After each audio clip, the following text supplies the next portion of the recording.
Hey there, I'm Christopher Dorobek, the Dorobek Insider, and welcome to GovLoop's Dorobek Insider, where we focus on 6 words helping government do its job better.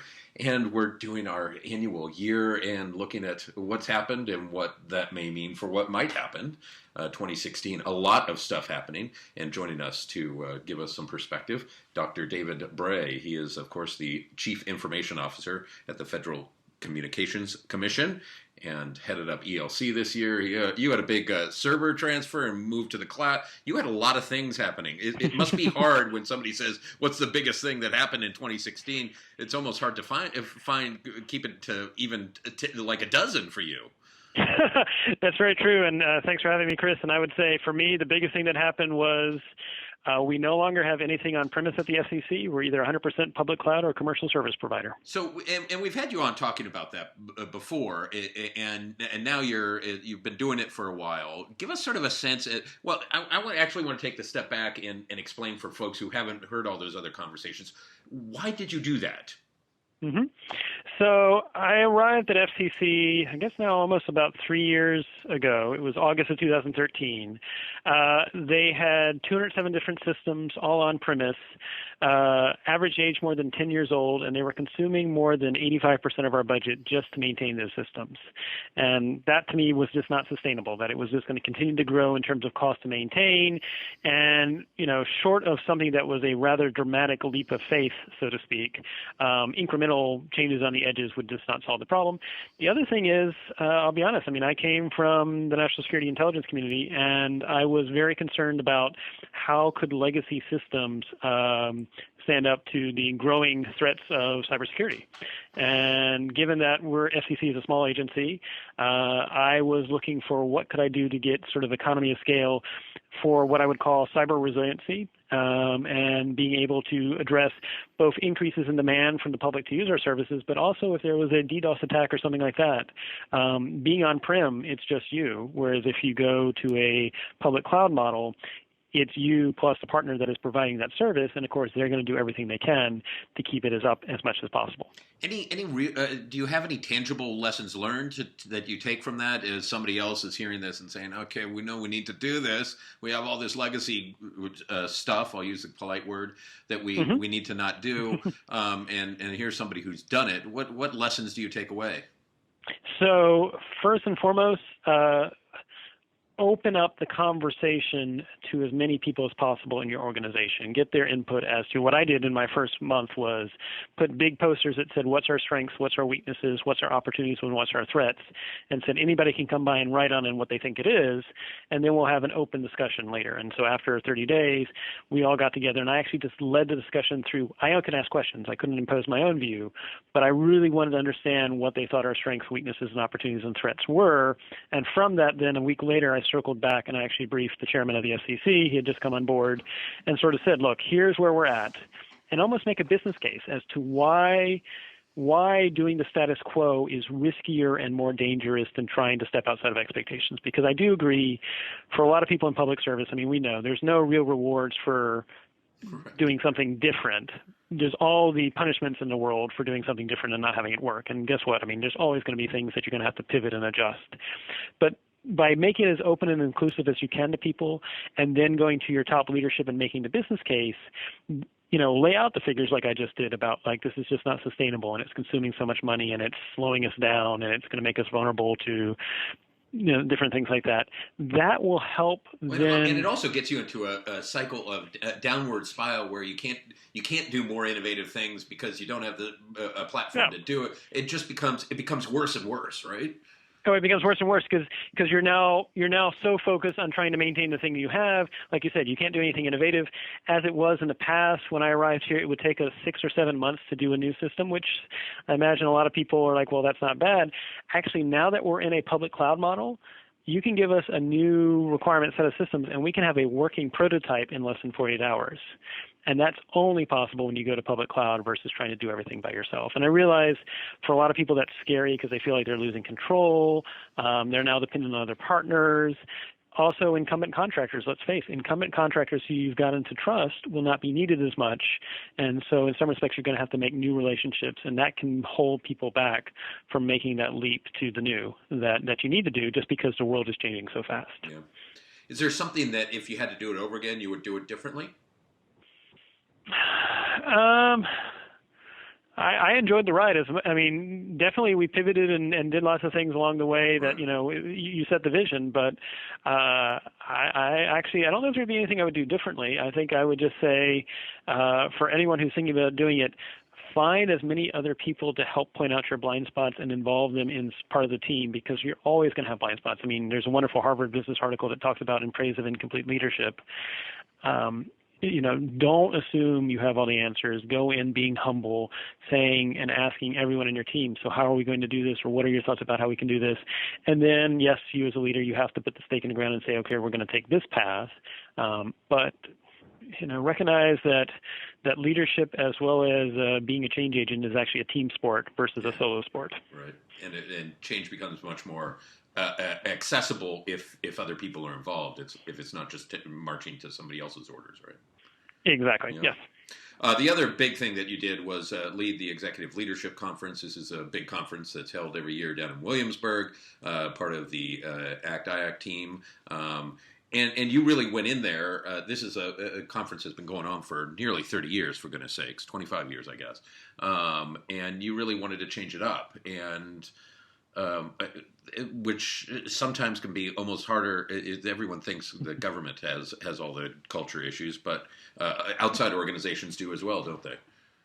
Yes, they do, and I have to say, actually, it was refreshing because, actually, it made some of the change we were trying at the FCC look simple by comparison. But thanks to a tremendous amount of change agents, both on the planning committee with ELC and the executive with ACT-IAC, but also a lot of people who volunteered.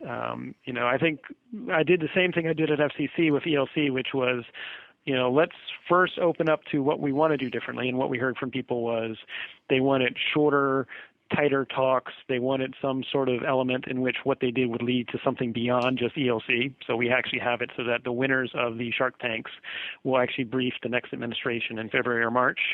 And so that way it actually has some links to it. And then also just allowing for a discussion about different generational perspectives. And so once we had that sort of feedback as to what the vision was, then it was sort of like how I did at the FCC was, here's the vision, here's the boundary conditions as to how specifically we're going to get from A to B to C to D. That's open to the individual change agents. If you see something that's going to be a good idea, pitch it, and we'll invest in you. And so I think the good news is, by all accounts, it was a dramatically different ELC than the past. For most cases, experiments, and I want to use the word experiment because they were, most of the experiments worked. And so hopefully that'll serve as a almost sort of like a signpost for the next time they do the Executive Leadership Conference to consider what other types of experiments they want to do with the conference format for next year. Yeah. This is a conference, and as somebody who does a lot of conferences and does a lot of events, I think these are very important, and is writing a book about how to moderate, for goodness sakes. I think these are important places because it gets you talking to people outside people you don't talk to every day. So it's really that almost fertilizer for your brain, right? It gets you thinking in ways and gets you excited about the possibilities of what can happen. And that's why I've always thought these were important. But I know these take a lot of time, having worked on ELC for a number of years. Why did you decide that this was worth your time, energy, effort? So yeah, I have to admit, when they first came and circled to me, I was like, wow, I'm kind of really busy at the FCC. Right. But I have a day job. and of course, I think my wife is probably looking at her watch saying, at what time is David going to come home today? But I think so when they came back a second time and made the offer again, I said, okay, well, I would only be willing to chair the Executive Leadership Conference if I knew who my industry partner was. And so it ended up being Teresa Bazzelli, who was a terrific sort of co-partner, co-conspirator to help drive change.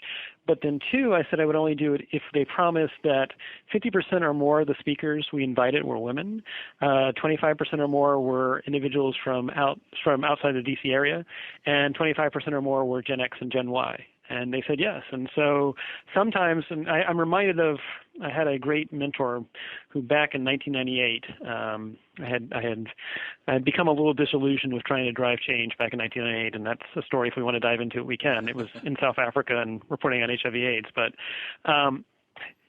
he said, remember, you can always drive and create more change as an insider than you can as an outsider. So I was like, okay, I've been handed this chance to chair ELC. One, I think, like you said, there needs to be more diversity in the views being shared, so we're not just seeing the same people we'd happen to see here in D.C., because guess what? We can do that on a daily basis if we want to. I want to have new views. And then two, I really think, we are living in a period of exponential change in which there's at least 4, if not 5 different generations in the workforce. All of their different views have merit, and what we really need to do is actually address that conversation. So we don't just say, well, millennials are the best thing since sliced bread, which, they have some merits, but there's also to recognize the boomers have perspectives, the lost generation has perspectives, Gen X and Gen Z. And so it was a chance, I think, to try and give things forward for the conversations that need to happen. And the good news is, looking back, one, we were at a record, near record for the past few years in terms of signups for ELC, and more than 25% of the attendees, it was their first time ever attending the conference. Wow, awesome. And I heard a lot of good stuff coming out of it, just trying different things and yet doing it in a way that people felt comfortable, that they knew what was going on. And sometimes that can be the hardest thing, is communicating what the changes are so you all can keep going in the same direction, right? Yes. Oh, and like all things, I'm a big believer of tell people about the changes that are coming, tell them again, and then remind them of the changes you're doing. But even then, especially if, like you said, the conference has been going on for 25, almost 30 years, there was a rhythm that people were used to that we were very intentionally stepping out of. However, as you know, and I know that I've said, is that part of leadership is stepping outside of expectations and then managing the friction that comes as a result of it. And so this was calculated a bit on our part, which was some of the things that we really wanted to do that were so far out there. We're like, we probably couldn't do that for this first year. But we thought that the experiments we were running, that they would be different enough but close enough that people would still be able to see some sort of semblance to what they were doing. And like all things, I'm willing to take the friction or take the hits and be that human flak jacket for someone that says, well, that was different than what we did last year, and I want to go back to the way we did it last year. And that's okay. They're entitled to that opinion. And that type of feedback, I think, overall will make better conferences. And again, the whole point of the conferences is not the conference itself, in my opinion. It's about, like you said, the diversity of ideas, because there is no textbook for where we're going with public service. I mean, cloud, in my opinion, is just the appetizer. And now really is about how are we going to use AI to help make public service deliver services faster, more timely, more fair in some cases too. If you know what the algorithm is doing and that algorithm is transparent, it can be more fair to people. Same thing with the Internet of Things. This is a double-edged sword. It's an increased attack surface for cyber events, but it also could help us provide better services as it relates to transportation quality or local community health or better decision making. And so, since there is no textbook and no one person is going to have all the answers, we have to have these conversations that lead to action. And that's what I really want to see, is what are we going to do differently in 2017? And as we do pivot towards 2017, certainly I feel like we're continuing a theme of change, and certainly people may have heard that there was an election that went on, and at least one of the big messages that came out, well, I guess bringing like a big 20-foot sign, was people want change, and as a person who follows government very closely, that has to ring true to you too, I would imagine. Yes, and I think, again, I'm nonpartisan, but I would say as a senior executive that my takeaway is clearly there is a desire for change. I think then the question is there's probably a need for us in public service to dive a little bit deeper as to what that is specifically. Right. I think from what I was hearing, and in fact I heard it even before, I'm not as surprised with the outcome as some people are in some respects, because being on social media, I came to the FCC 3 years ago, and about a month in wanted to create a social media account, really, to be honest, to listen and learn, and that I actually monitor my own account on my own. It's not delegated to somebody, because I want to hear what conversations are going on. And what I heard over the last 3 years, to be honest, was just a general frustration building up with stress, and in some cases anger about the rate of technology change is making some people wonder about the American dream disappearing. That, is it the case that you can have the same job for the next 40 years? Well, that may be changing.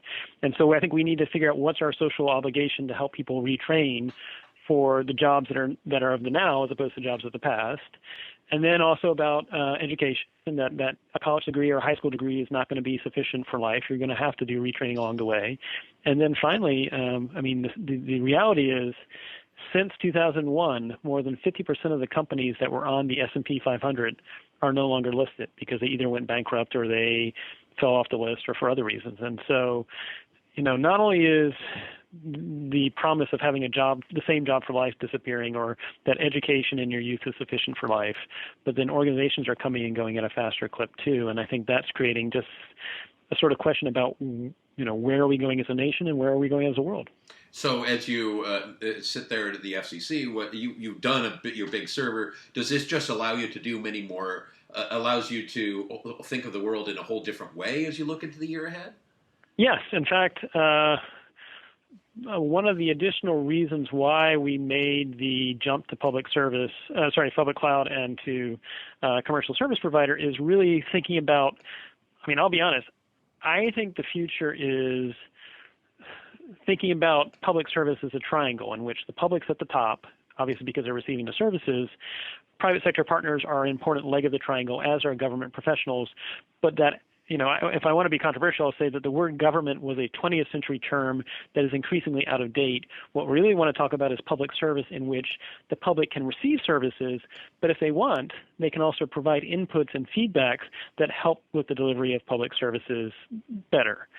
We also need to look at the private sector. There's a lot of things now that in the past the private sector couldn't do, but now because packet latency between New York and D.C. is not 3 days, but is now milliseconds on the internet, we could actually have some of those things done. When we fought World War II, it's not like government stood up and said, you know what, we're going to build all the planes and the aircraft carriers by ourselves. That would have been silly. And I think in the past, there were a lot of homegrown legacy systems that we did because that was the state of the art in the 80s and the 90s.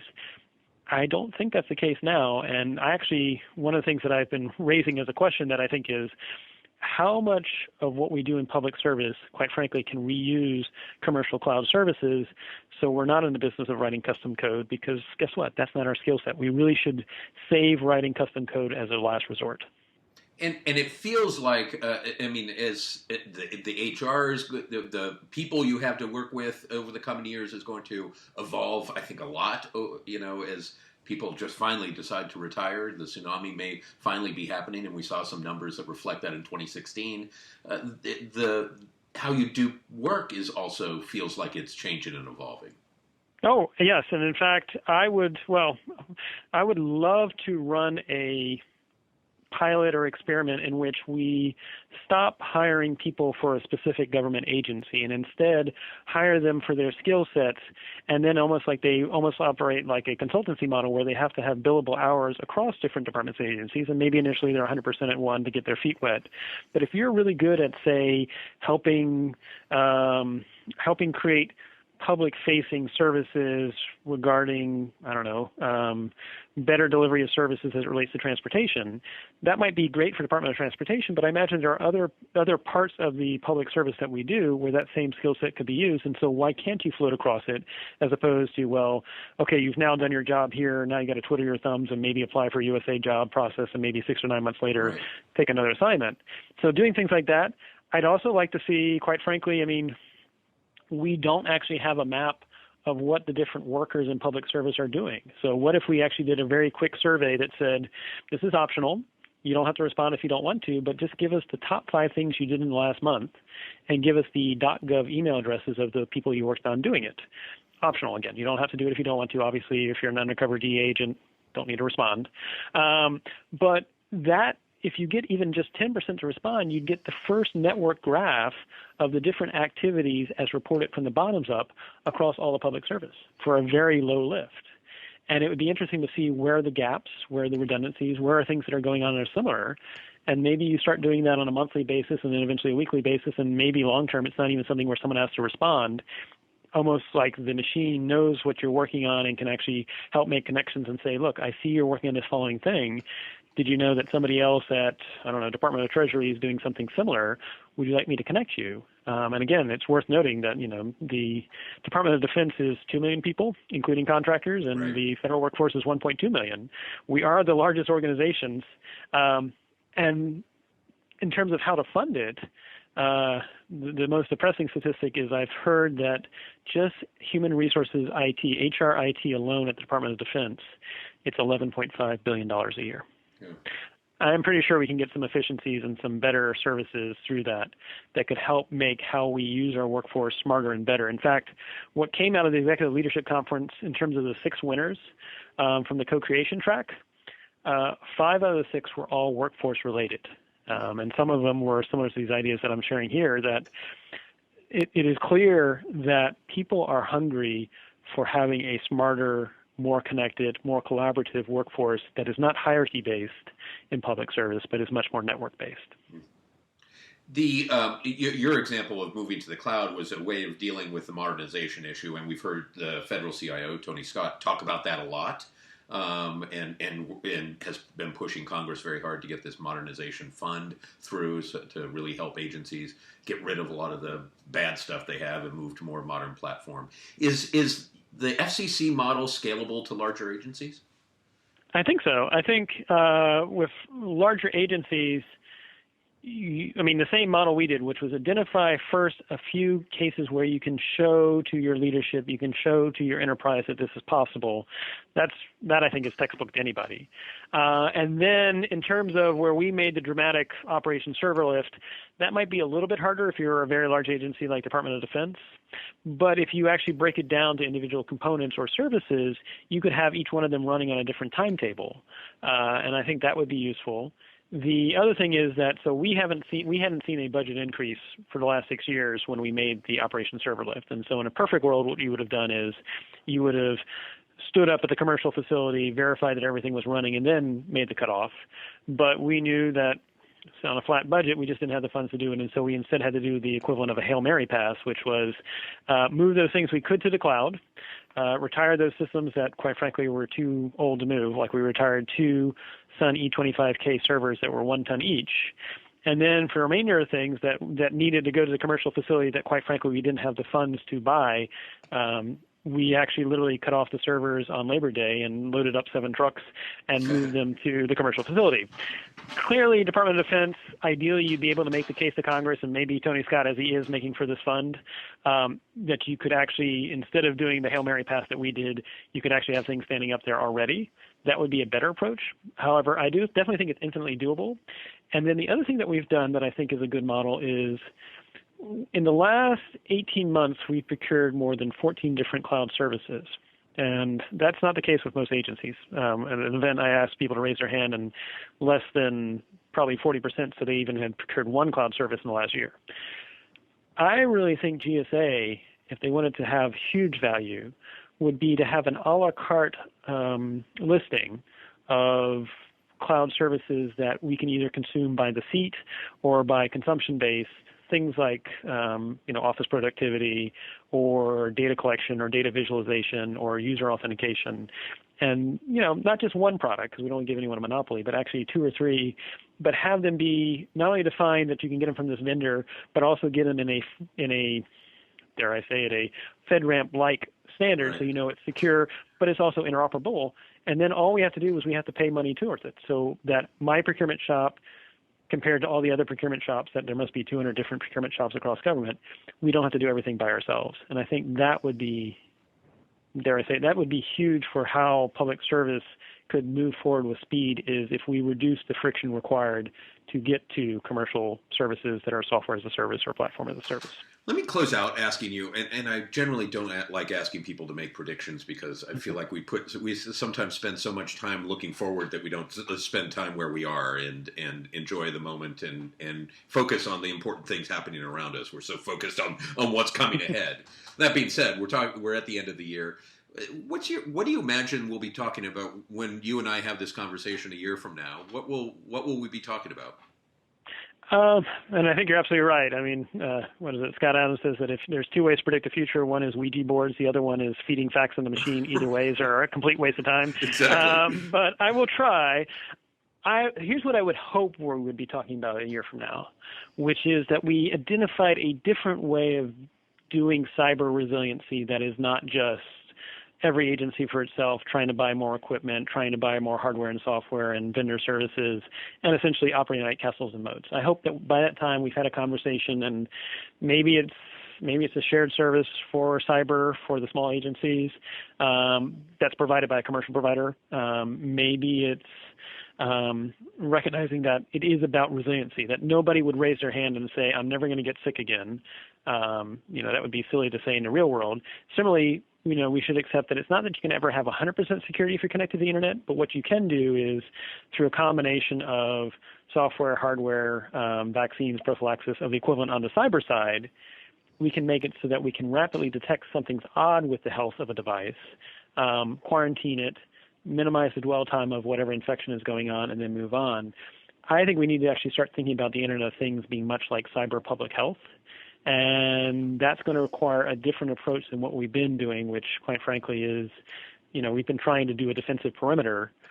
But the reality is on the Internet, and especially with the Internet of Everything, your defensive perimeter is basically exposed to everything and everywhere. And so I hope we'd be having that conversation.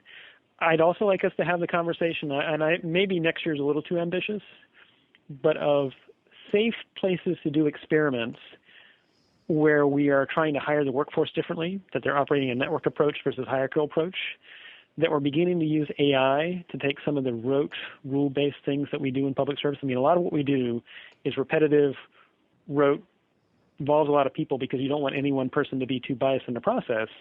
But in my mind, that's perfect for actually using machine learning and artificial intelligence because it is rote and rule-based. And you can make the algorithm public so that people can actually verify that it is actually following the process consistently. And so where are the safe spaces to do that? It's not going to be individual agencies because usually they're too busy trying to accomplish the mission. You don't want to move it too far from the mission because then it gets abstract. But we almost need to have an incubator of sorts that's almost in situ with the agencies on the front line, trying to bring things like AI, the Internet of Things, new approaches to encryption that do privacy and security at the same time, in situ with them, because we have a mandate, like you said, for change and deliver results differently and better to the public. Well, and I'm glad you brought up AI because I'm seeing more discussion about it, and even in government spaces, more people at least thinking about what it means for government, and it seems like something that it seems like an area that we need to really keep our eye on, right? Oh, definitely. And in fact, I would say in some respects, AI is the new cloud, which is both good and bad. It's both on the Gartner hype curve, but at other times there's definitely 20% or more substance there. And I mean, if you look at it, California is right now using an AI to help make bail decisions. You feed in the facts of the case, and it actually decides and sets your bail. And in some respects, that's more fair because it's not taking into account things that don't matter to the case, like your height or your weight, your race or your gender. Right. And so similarly, so much what we do in terms of applications for things, in terms of maybe a license to get approved or something like that. Now, the challenge is it's going to put people out of jobs that are in government. And so we'd have to manage that. Do we retrain them or do we actually help give them an early buyout, reduction in force, whatever? But I think a whole lot of what we do in public service, because it is rote and rule-based, would be great to show that you can actually deliver results more effectively to the public through machine learning and AI, and at the same time be more fair and faster in the process of doing it too. David Bray, the Chief Information, I almost forgot your title, Chief Information Officer at the Federal Communications Commission, Dr. David You can just Bray. say I'm a human flak jacket. That's all I am, just a human flak jacket. One of the real thought leaders, and always a pleasure to have you on this program. Thank you very much for doing it.